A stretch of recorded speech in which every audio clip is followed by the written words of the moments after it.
শহর থেকে অনেকটাই দূরে অভিশপ্ত গ্রামের জঙ্গলের ওই বাড়িটার সামনে লোকটা একটা কবর করে যাচ্ছিল। অনেকদিন আগের মরা লাশটি তার আজ রাতে চাই। তবে কেন? এক অদ্ভুত আতঙ্ক ও ভয় দিন কাটায় এখানকার সবাই। এটি একটি ইউনিক সেরা হরর মুভি। হে বন্ধুরা, তোমরা দেখতে চলেছ haunting cineplex presents the women in black. সময়টি ছিল 1898 সাল। দেখা যায় তিনটি বাচ্চা মেয়ে বেশ খুশি মনে খেলা করছে, কিন্তু হঠাৎ দেয়ালের কোণায় তারা কিছু একটা দেখতে পায়। তারা কেমন যেন অদ্ভুত একটা মুভ করে জানালার দিকে এগিয়ে যায় এবং সেই খোলা জানালা দিয়ে ঝাঁপ দিয়ে সুইসাইড করে। এ সময় কালো একটা অবয়বকেও দেখা যায়। সিন শিফট হয়ে লন্ডনের 1906 সাল। একজন লয়ারকে দেখানো হয় যার নাম আর্থার। সে মানসিকভাবে খুব ভেঙে পড়েছিল, কারণ তার ওয়াইফ সন্তান জন্ম দিতে গিয়ে মারা গেছে। তবে ভাগ্যক্রমে তার ছেলের সন্তানটি বেঁচে গেছে। এভাবে 4 বছর কেটে যায়। আর্থারের ছেলে জোসেফ কিছুটা বড় হয়েছে। আর্থারকে বিশেষ কাজে লন্ডনের দূরে জি ফোর্ট নামের একটি গ্রামে যেতে হচ্ছিল। জানা যায় ওই গ্রামে এলমাস নামে বিশাল একটি বড় বাড়ি রয়েছে। বাড়ির মালিক বহু বছর আগেই মারা গিয়েছে। এখন বাড়িটা বিক্রির জন্য প্রয়োজনীয় কাগজপত্র দরকার। তাই আর্থারকে তার বস দায়িত্ব দেয় যেভাবেই হোক কাগজগুলো নিয়ে আসার জন্য। এরপর ট্রেনে চড়ে আর্থার জি4-এর উদ্দেশ্যে বেরিয়ে পড়ে। যাওয়ার আগে সে ছেলেকে ন্যানির কাছে রেখে যায় এবং বলে 3 দিন পরে তারা যেন জি4 গ্রামে চলে আসে। আর্থার তার কাজ শেষ করে ছেলে জোসেফকে নিয়ে গ্রামে ঘুরে বেড়াবে। এরপর আমরা দেখি আর্থারের সাথে অজানা একটা লোকের দেখা হয়। লোকটার নাম ছিল স্যামুয়েল। স্যামুয়েল বলে সে জি4 গ্রামের একজন বাসিন্দা। আর্থার তার সামনে এলমাসের সেই বাড়িটির কথা বললে দেখা যায় স্যামুয়েলের চোখে মুখে কেমন যেন একটা অদ্ভুত ভয় ও আতঙ্কের ছাপ। স্যামুয়েল আর্থারকে লন্ডনে ফিরে যেতে বলে, কিন্তু আর্থার তার কথায় পাত্তা দেয় না। এরপর আর্থার নিচের হোটেলে এসে পৌঁছায়। তবে অদ্ভুত ব্যাপার হলো হোটেলের লোকটা বলে এই হোটেলের কোনো রুম ফাঁকা নেই, অথচ আর্থার এখানে আসার আগেই এই হোটেল বুক করেছিল। বাইরে প্রচণ্ড ঝড় বৃষ্টি হচ্ছিল। এই কারণে লোকটার ওয়াইফ চাচ্ছিল না আর্থার এখান থেকে চলে যাক। তাই মহিলাটা তার স্বামীকে রিকোয়েস্ট করে আর্থারকে উপরের রুমটি দেওয়ার জন্য। কথাটি শুনে লোকটা কেমন যেন আতঙ্কের চোখে দেখতে থাকে। যাই হোক, আর্থার সেই রুমে চলে আসে। বন্ধুরা, এই রুমটি ছিল মুভির শুরুতে দেখানো সেই কামরাটা, যেখানে খোলা জানালা দিয়ে 3টা মেয়ে লাফ দিয়েছিল। পরের দিন আর্থার গ্রামের কমিশনারের সাথে দেখা করে। এই লোকটির নাম ছিল জেরেমি। সে আর্থারকে দেখে তেমন একটা খুশি ছিল না। সে চাচ্ছিল না এক মুহূর্তের জন্য আর্থার এই গ্রামে থাকুক। তাই সে তার গাড়ি চালককে বলে আর্থারকে সোজা রেল স্টেশনে পৌঁছে দেওয়ার জন্য।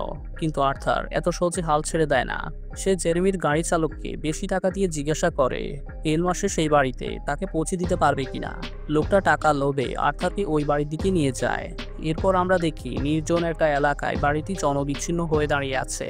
বাড়ির দিকে যাওয়ার যে পথটি ছিল সেটি দিনের অধিকাংশ সময় জোয়ারের পানিতে ডুবে যায়। দূর থেকে মনে হচ্ছিল বাড়িটা যেন বেশ অদ্ভুত ও ভয়ানক। গাড়ির চালক আর্থারকে বাড়ির মেন গেটে নিয়ে যায়, কিন্তু সে নিজে ভেতরে যায় না। এরপর বাড়ির ভেতরে ঢুকতে গিয়ে আর্থার দেখতে পায় দেয়ালে শ্যাওলা পড়ে গেছে। দেখেই বোঝা যায় অনেক দিন ধরে কেউ এখানে আসেনি। এরপর বাড়ির ভেতরে ঢুকে আর্থার দেখতে পায় অনেকগুলো পুরনো ছবি ও জিনিস। এছাড়া সে এখানে আরো কিছু জিনিস দেখতে পায় যেগুলো দেখতে খুব ভয়ানক এবং অদ্ভুত ছিল। হঠাৎ করে পাশের রুম থেকে অদ্ভুত একটা আওয়াজ ভেসে আসে। আর্থার এই শব্দটাকে ফলো করে দেখতে পায় কিছুটা দূরে কবরস্থানের কাছে কালো কাপড় পরা একটা মহিলা অদ্ভুতভাবে আর্থারের দিকে তাকিয়ে আছে। কি ব্যাপার? জনমানব শূন্য পুরনো বাড়িতে এই মহিলা কি করে এলো? আবার কবরস্থানের দিকে তাকাতেই দেখা যায় এবার ওই মহিলাটি সেখানে নেই। আর্থার বাইরে বেরিয়ে এসে মহিলাটাকে খুঁজতে শুরু করে। ঠিক সেই মুহূর্তে জঙ্গলের ভেতর থেকে একটা মহিলার বিকট চিৎকারের আওয়াজ শোনা যায়। আর্থার সেদিকে ছুটে যেতেই পৌঁছে যায় বাড়ির মেইন গেটের বাইরে। তার চোখের সামনে একটা বাচ্চা ছেলেকে কাদাতে ডুবে মারা যেতে দেখতে পায়। তখন পেছন ফিরে তাকাতেই আর্থার গাড়ি চালককে দেখে। এর মানে এসব কিছু তার মনের কল্পনা ছিল। এরপর সে গ্রামের পুলিশ অফিসারের সাথে দেখা করে বলে কালো কাপড় পরা ওই অদ্ভুত মহিলাটার সম্পর্কে। কিন্তু অফিসার বাকি সবার মতো আর্থারের কথায় কান দেয় না। এ সময় দুই ভাই তাদের বোনকে সেখানে নিয়ে আসে। তাদের বোন নাকি বিষ জাতীয় কিছু একটা খেয়ে ফেলেছিল। আর্থার অফিসারকে ডাকতে থাকে, কিন্তু অফিসার তার কথা শুনে না। দেখা যায় মেয়েটা আর্থারের কোলে মৃত্যুবরণ করে। সেই দিন রাতের বেলা আর্থার স্যামুয়েলের বাসায় আসে। স্যামুয়েল জানায় তার একটা বাচ্চা ছেলে ছিল। ছেলেটা অনেক কম বয়সে মারা গেছে। তারপর থেকেই তার ওয়াইফ মানসিকভাবে অসুস্থ হয়ে পড়েছে। তার ওয়াইফ বলে তার মাধ্যমে তাদের সন্তান যোগাযোগ করে। পরের দিন আর্থার ও স্যামুয়েল দুজনে জেরেমির সাথে দেখা করতে চায়, কিন্তু জেরেমি বাড়িতে না থাকায় তারা ফিরে চলে যায়। ফেরার পথে গ্রামবাসীরা তাদেরকে বাধা দেয় এবং বাচ্চা মেয়েটার মৃত্যুর জন্য আর্থারকে দায়ী করে। তারা আর্থারকে লন্ডনে ফিরে যেতে বলে, তবে স্যামুয়েল তাদের এইসব কথায় কান না দিয়ে সোজা গাড়ি নিয়ে গিয়ে যায় এবং আর্থারকে কোম্পানি দেওয়ার জন্য তার কুকুরটি দিয়ে দেয়। এরপর আর্থার কুকুরটিকে নিয়ে বাড়ির ভেতরে চলে যায়। আর্থার বাড়ির কিছু কাগজপত্র ঘাটাঘাটি করে নাথান এবং এলিসের একটা ফটো খুঁজে পায়। এ সময় কুকুরটা কিছু একটা দেখে চিৎকার করে ওঠে। আর্থার কুকুরকে নিয়ে বাইরে বেরিয়ে এসে এলিসের বোন জেনেটের কবর দেখতে পায়। এরপর সে আরও কিছু কাগজপত্র চেক করে জানতে পারে নাথান আসলে জেনেটের ছেলে ছিল, যাকে এলিস অ্যাডপ্ট নিয়েছিল। জেনেট মানসিকভাবে অসুস্থ ছিল।